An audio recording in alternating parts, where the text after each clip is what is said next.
Welcome to The Last Word. Mr. Chris Popst. I'm David Jenkins, and the summer just continues on with just not much going on. We're getting closer, though. We're getting closer to some excitement. A couple weeks away from football practice and all the other fall practice. That's one good thing about football season starting early. If there's a couple of reasons, it gets here faster. Yeah, I'm all for it. We could start it today, and I'd be 19th good. of August is the first game for a lot of our teams around here, and it's getting close, but we're not quite there yet. We got maybe some news brewing here recently. News about maybe some Sikeston baseball? Yes, Sikeston baseball coach, possibly announcement coming maybe today or tomorrow. Not sure who it is yet, but a lot of rumors. A lot of rumors, and I'm confident in throwing this name out here. It's a rumor. It's well known. Greg Hallfield is a kind of a surprising name that's been tossed into this ring of who's going to take over the baseball program. He's been a state champion in baseball before, I believe. 1994 with Seniors Warnersville, and he definitely would bring some, not that they're not disciplined, but bring kind of a disciplinarian, bring kind of a guy with a name, the name factor. I'm kind of curious as to, it's a big job for coming right off basketball season because he's always going to the Final Four in basketball. It's kind of a big job, but one that I think he could do well if the rumors are true. Yeah, if he wants to pursue that, hey, by all means, who's to say that he shouldn't?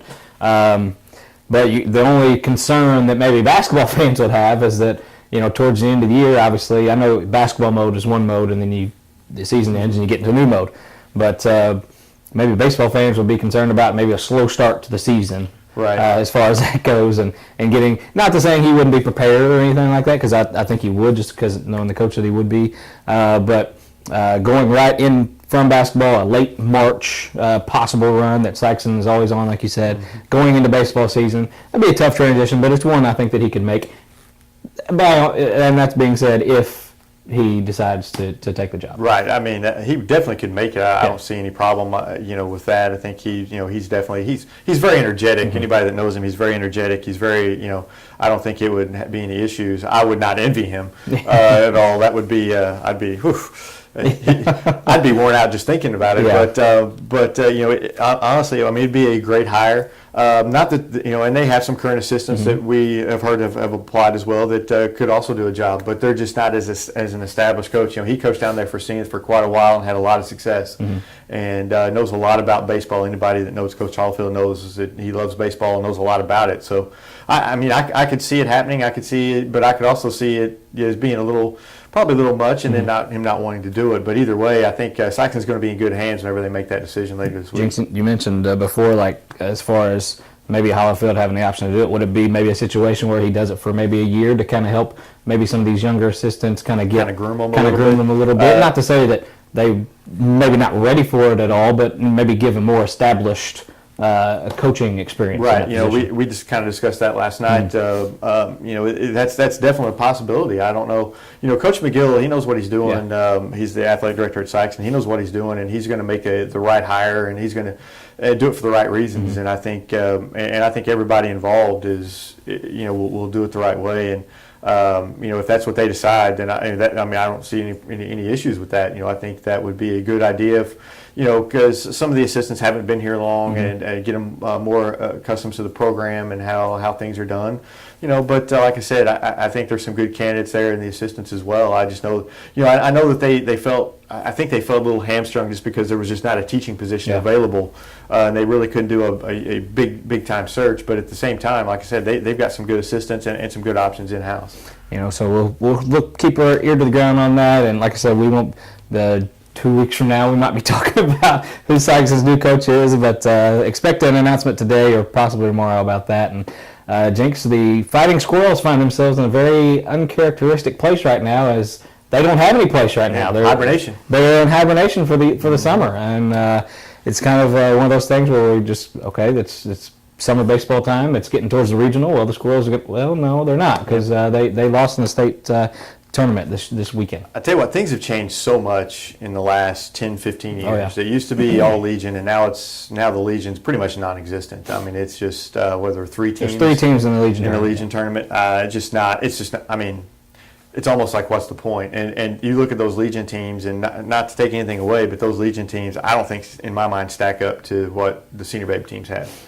There's a lot of talent in those Senior Babe teams, Right. and they have so many. That's what they have, so many, but they're still very solid teams. Right, That just they're speaks to very the good talent teams. that they have. You know, and I credit Coach Minner, for starting all of it, because before he came along and started the Squirrels brand, there was nothing. There was no, there was Legion, and then you had the Squirrels, and then the Squirrels just kind of kept building up and building up and building up, and now other teams have caught up with them, and they kind of created a monster, and the monster kind of bit them this year. I mean, if you don't believe that Minner started this whole thing, just look at the team names that they have. You have the Squirrels, you got the Honey Badgers, you got the Lumberjacks, you got the Pirates, it's just they're just building off of what Coach Minner has done at Charleston. Go anywhere else around, and you're not finding any names. You're finding Senior Babe Ruth, Charleston Senior Babe Ruth, or you're finding, you go, Paducah Senior Babe Ruth. You go everywhere. You're not going to find team names. It's just it was started here, and and it's just really just taken off, and it's the kind of the drawback for that is other teams are getting good too, and so and they're drawing in some good talent, and Wayne County's won the last two and knocked Charleston out this year, and that's it's just Charleston's, it's going to happen. He kind of created a monster, and sometimes that monster will bite you. Obviously, where you are, your location kind of determines where your talent comes from. In Wayne County, over the last few years, just speaking of Class II baseball, a lot of those same players stay over there with Greenville and some of those southern kids that come and play for some of these teams up here. You got the SEMO Pirates, who have kids from Kennett and all over and stuff like that. It's just it's obviously, it kind of comes down to where your baseball talent is, obviously, but it takes a brand now to kind of compete with the Charleston Squirrels, and like you said, it all kind of started with Minner, and that's just impressive, because when it started, it was kind of one of those, let's just put a team out and let's go play some summer baseball. Minner would be the first to tell you he didn't think it'd ever grow to this. I don't think this was his dream, but I don't think he maybe anticipated, because they have I think they have 4 teams now for the Squirrels. 4 teams, but it goes all the way down, I think, to maybe 10-year-olds or something. Something like that. I think they have some younger. They have an A, a double A, a triple A, and an MLB team, I know for sure. Right, and I think they go down underneath that. I think they have some junior teams down there. Maybe, but even still, it's very impressive, and even more impressive is that teams like Wayne County and the SEMO Pirates are now competing with them. And congratulations to Wayne County, by the way, to making it to the regionals. They're going to Colorado, if I'm not mistaken, and hey, it'd be nice to be in Colorado about this time of year. It's a little bit cooler out there. That's be nice, but you're right. And the Senior Babe, they're not. The restrictions on the areas that you can draw from are not the same as they are from Legions, which makes it a little bit easier to be a Senior Babe Ruth team and to have a good quality team. And I think I'm not exactly sure what the restrictions are for the Legion teams, but I know there is some restrictions there. But and then add on top of what has kind of hurt Legion, you have the prospect ball, the Missouri Bulls, I think, and some other prospect teams. Players go to there as well. So it's just a lot of opportunities for people to play summer baseball. But I mean, the Senior Babe Ruth seems to be the most prominent right now, and the one that all the kids kind of want to play. I wouldn't blame them, man. It's a fun. It's fun. You get cool uniforms, cool hats. You get good stuff. Just get cool would be nice right now, because it is blazing hot outside. And those kids, man, they stay hydrated, and I'm glad that a lot of these coaches are kind of You didn't really see it a lot, to be honest with you. Back, you will say drink water, but they're making an effort to keep kids hydrated and keep them safe and keep them in the dugouts and keep them covered, and fans in the dugouts now. It's nice to see that. I remember playing in the heat, but granted, this was back whenever everything was in black and white. No one cared about you. Yeah, nobody. Well, I don't even remember having water. Maybe you might have had go to the water fountain or something. That was pretty much it. But the water fountain that sprayed this way and that way, and it was as hot as the sun. Hot. Yeah, that was. I remember drinking a lot of water from that. Yeah. But anyway, I think that's all we have for this week. It's got, like I said, it's just kind of a slow sludge week. Slow sludgy summer. It's a summer that's kind of slow. Finally though, our next show we'll have some fall practice starting. We won't be here next week. The following week though, we will have some fall sports, and that's what we've been begging for months. And our annual on-location football preview will come up in a few weeks. We'll reveal the location shortly, but we're looking forward to that. Always look forward to get out on the road, talk to some coaches, and just kind of